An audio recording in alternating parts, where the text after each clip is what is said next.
One of the elements that's very important to a connection culture is the element of voice. In other words, that people are kept in the loop and their opinions and ideas are sought and considered. One of my favorite stories about the impact of this element of voice came during World War II.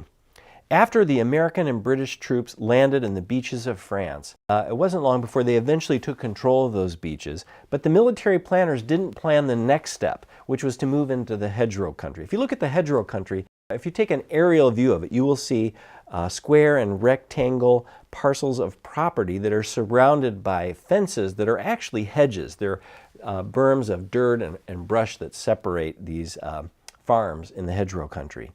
Now, when the Allies started moving into the hedgerow country using their Sherman tanks, the front of the tank would pop up and the Nazis would fire into the thin underbelly of the tank, and it was game over for the Sherman tank. So for 5 weeks, the Allies did not progress into the hedgerow country. They were stuck.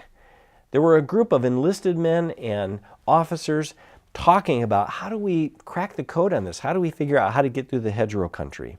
Somebody brought up the idea of, let's take those shards of steel that the Germans had left on the beaches to slow down our beach invasion. Let's weld it onto the front of the Sherman tanks and it'll help cut through those hedges.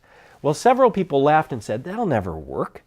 But there was one guy who didn't. His name was Colin. He's a former cab driver from Chicago who was a sergeant in the First Army. And Colin grabbed some of those shards of steel from the beaches. He welded it onto the front of a Sherman tank and he tested it. And you know what? With those strong Chrysler engines, the Sherman tank broke right through the hedgerows.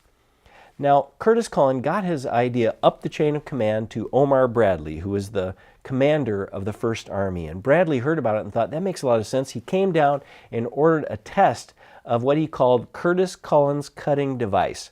Now, the soldiers called it a rhino tank because it looked like a rhinoceros. And when Omar Bradley saw how effective Colin's cutting device was, he ordered 500 Sherman tanks immediately outfitted with this device. When you read Omar Bradley's biography, he credits this former cab driver from Chicago, Colin, for innovating in a way that helped liberate France. So how does this apply to you? As a leader, you need to be intentional about going out and encouraging people to contribute their opinions and ideas. And when they do, you need to consider them. And I promise you that if you do that on a systematic and a regular basis, you will learn things that will help you perform better as a leader and help your team thrive.